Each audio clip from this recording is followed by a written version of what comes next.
Well, I think we are officially leaving Green Turtle Cay.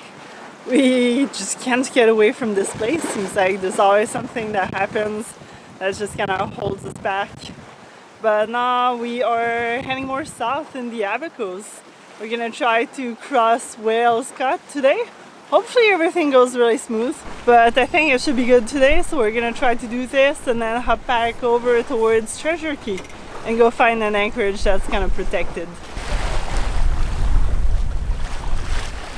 We're just about to enter Whale's Cut in the Abacos, and we heard a lot of things about it being like kind of a dangerous, treacherous type of cut, because apparently like if you get north swell coming into it, it just gets super messy, and that swell isn't necessarily due to like local weather. It can be swell coming in from like thousands of miles away. Oops. Accidental John. And there we go. Continue. Yes. So far we've totally noticed that the swell is a little bigger as we are approaching it. But so far so good. Doesn't look too bad. We're not seeing any breakers, which if we did, we probably would just turn around and go back to Green Turtle. But I think today's gonna be a good day to cross. There are breakers, but yeah, not where we want to go in, just where the breakers are meant to be. There's a lot of colors, I don't know where to go. See a lot of colors, only feeling blue. There's a lot of colors, lost within a haze. Don't rely on others to get you through the maze. Dreams are not the same for me. Standing by the shore while you're on the open sea. Cannot take this anymore. Well, we just passed Loggerhead Channel. We're just heading into Old Ship Channel there now. And the weather's pretty ideal for it, actually. But you could really see that you wouldn't want to be in here during a rage or just really fairly large swell on the outside. I mean, it was calling for anywhere from, I think, 3 to 4 footers. And I mean, just looking at my depth, it looked like there were some waves that were well over 5 within the channel. So yeah, anyway, you definitely want to pick this channel on a good day, which all the power boats are going out today, so it seems like it's a perfect day to be out. The same for me. Standing by the shore while you're on the open sea. Cannot take this anymore. So, first impressions of Marsh Harbour without actually going in there. It looks like a big town. Doesn't look that appealing. So we're just gonna anchor off to the side and keep going tomorrow. We're not even allowed to go there actually, because all of Great Abaco Island there's like extra requirements for COVID. So you've got to do extra testing, which is like $160 to $250 a person. So we're just gonna skip it all together. How I'm supposed to get through. The dreams are not the same for me. Standing by the shore while you're on the open sea. Cannot take this. We have been doing so many short hops in the Northern Abacos that 22 nautical miles felt like a lot. In reality, it's only a 4-hour sail, and it ends up with a stunning, fiery sunset and a relaxing evening. What makes the sun go to sleep every night, and what's it dreaming of? The next morning we pulled anchor and rounded the tip of the coast next to Marsh Harbour while tacking back and forth. It's pretty with so many small islands all around.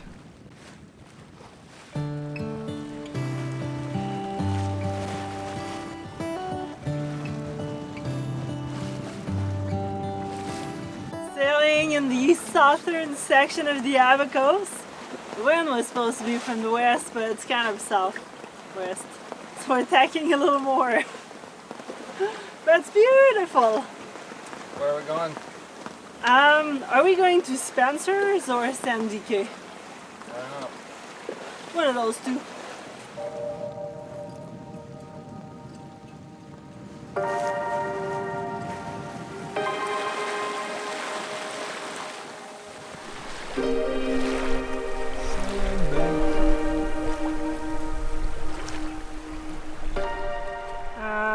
Paying attention to shallow sections. We're going through a really narrow, shallow cut, and the wind's like super downwind, so the sail kind of wants to jibe. I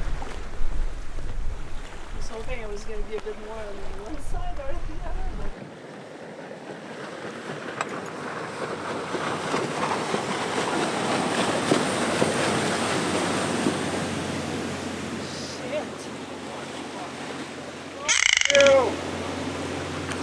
Holy fuck.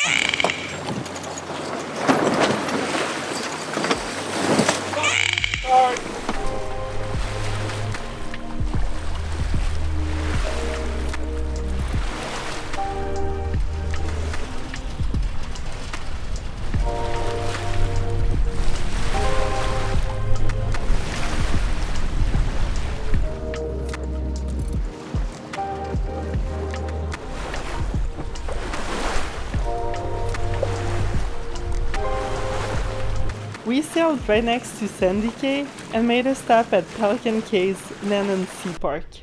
And there's mooring balls for your dinghy, and it's called Coral Garden because it really looks like a garden, an underwater garden. Yeah, it's gonna be fun. We can't spearfish here, but that's okay since I already have a fridge full of fish. And it's supposed to be a really nice spot within the marine park here, so it's gonna be fun. Go! Ah, I have only Go! one fin. Alright. Go! Whee!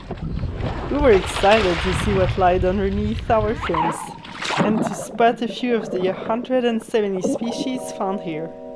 The park protects 2,100 acres of coral reefs and was the second park to be founded in the Bahamas.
Corey found that like massive, I think it's a loggerhead turtle. It was huge, like the size of its head was the size of Corey's head. It was just beautiful. It was awesome. Adult loggerheads weigh 300 pounds with a carapace length of 90 centimeters. The largest one was 1,000 pounds. I guess if a turtle gets to live 47 to 67 years, they get pretty darn big.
the water is a little warmer here. We're like 79 degrees. So we swam around, had some fun. You're not allowed to fish, so we really just enjoyed looking at all the sea life and the corals.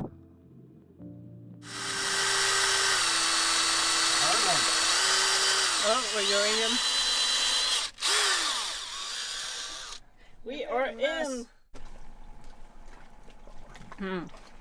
Good one? Good and warm though. It's like 28 degrees today. This is always the exciting time of the day. You make it to the anchorage, you enjoy your lovely coconut, and we made it to Spencer Point today. And that's like super south in the Abacos. We ended up covering quite a bit of ground today because we had a wind that was more or less good to make some softened ground. And we stopped at the Sandy Point or Sandy Cay, and it was awesome. So that was a fun little hour snorkel. I didn't freeze, which was nice. Now I think we're just gonna enjoy a good supper and sunset and enjoy life. Cheers.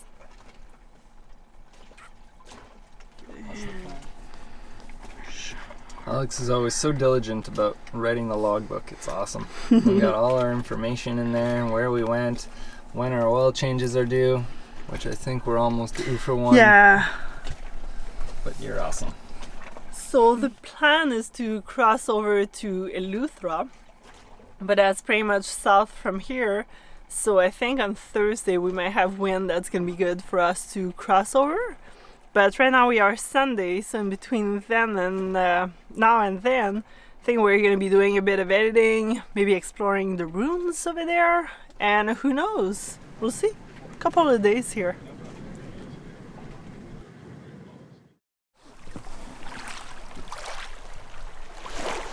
Such a gentleman. We finally got off the boat, decided to go do a little bit of exploration. So we're gonna go check out those rooms that are right here. Hopefully there's no no-see-ums though.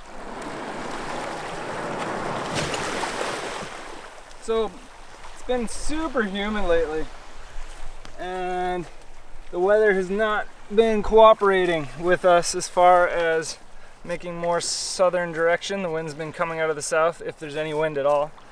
So we've been just kind of staying on the boat, doing lots of editing. But now hopefully this will be a bit of a fun adventure, a little bit away from the boat. And hopefully we'll head more south in a day or two. It's like an old pipe made out of concrete.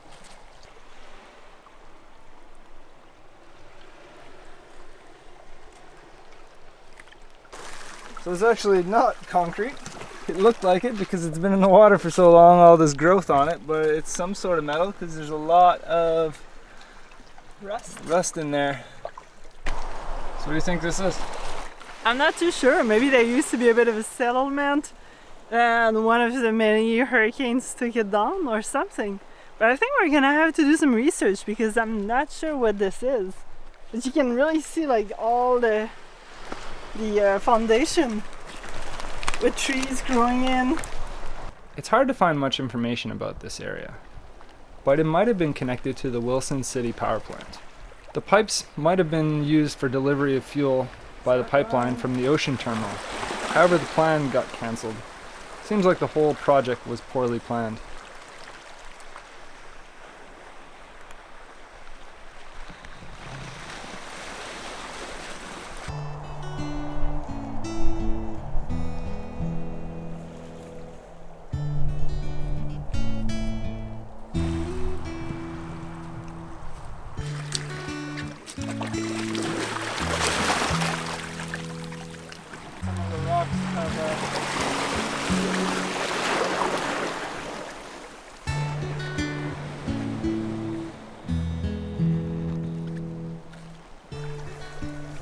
That's crazy, eh? Conch stuck everywhere. I wonder how long they've been there for. Looks fossilized, you know. It's like some of the rock walls I've seen once.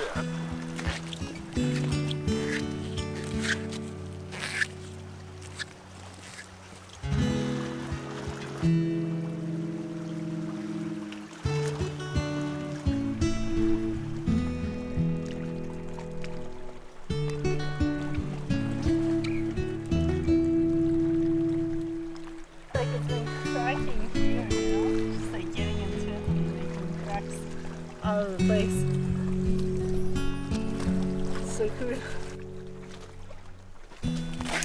Almost looks like a place that would have cannons, you know? Like a fort. Well, 1960, was there any war here? I don't know. I'm really not brushed up on the history of this area. Maybe there's a buried treasure somewhere. Pirates of the Caribbean. A few bones around here too. What did you find? There's a few bones around. Looks like there's part of a, I guess it's a hog based on the little tusks here.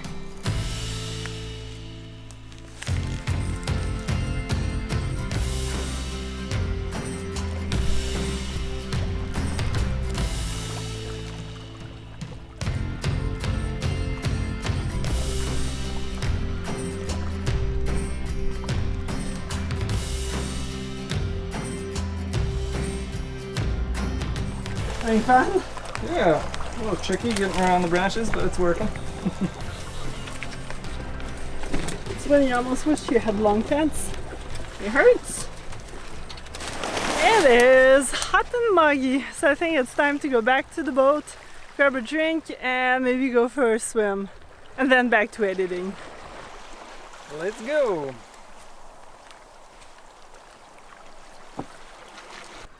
Doing some scraping. Actually, there's not much scraping involved. It's mostly just the rudder shaft. Sorry, the prop shaft and the prop itself. Got a little soap and water here. Seems to work really well on the mast. Before we were trying toothpaste, and that worked pretty good, but soap and water seems to do the trick. And then you don't touch the mask, inside anyway. And it seems to last at least the whole snorkel session. Yeah, so just gonna give the hull a quick wipe down. There's really just a little bit of slime on there, so really not too bad. And then the prop shaft and prop have a little bit more growth that I'm gonna scrape off with the plastic scraper. So far that bottom paint is pretty awesome. What are you prepping? Prepping a little bit of food because I think we're gonna be crossing over to Eleuthera overnight or early this evening. Because the wind has just been like pretty much straight south for like a week, and it just keeps going that way, and it's just weird changes and storms, and I think tonight might be a decent weather window for like a 60 some nautical miles over to Spanish Wells. So might try to do that. Hopefully it goes smooth. But it's just been such weird weather. Like we haven't seen the sun in 4 days. And I know there's like that volcano in St. Vincent that erupted, so... But still, we want sun and we want to get out of here. There's not that much to do in this little anchorage. Alright, we're just securing the engine off the dinghy so it doesn't go smashing around. We normally like to do this on longer passages. It's not supposed to be too bad out there, but you never know what happens until you get out there. So we're gonna secure this, secure the dinghy, then clean up the rest of the boat. Alex is gonna finish making some food, and then I suppose we'll slowly start to mosey down. Well, as per usual, we have unusual weather. The weather forecast just updated on all the apps that we use, Windy and Predict Wind. And now it's gone from, you know, some wind, gusting to a little more wind, all pretty much under 15 knots, to virtually no wind, where, you know, maybe we'll be struggling to get 2 knots of wind, which isn't really sailable, and I refuse to motor for 13 hours across over to Eleuthera. So tonight's window looks completely shot now, unfortunately, and now maybe Thursday looks, well, Thursday day looks kind of cruddy. Thursday night it might be better, but we have to make sure we get there before Friday by like midday, because the waves are going to really start picking up on Friday. And Friday would be a great day if it wasn't for the waves, and reasonably close period of like 6 seconds. So, and 6 foot waves. Hopefully we can squeeze in a window in there to make a passage, because I really don't want to wait till after that, because our next window might not be till maybe Monday. That's a long way from now to even trust it, considering it just changed basically tonight's weather in a blink of an eye. Good. But yeah, we're at the end of April, which tends to mean, from our experience last year, some less, I guess, forecastable weather.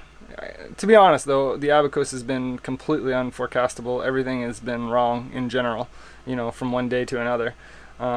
So I don't know if it's just this area, but generally the end of April into May, it tends to get a lot more thunderstorms and a lot more clocking and just things that are harder to predict, I guess.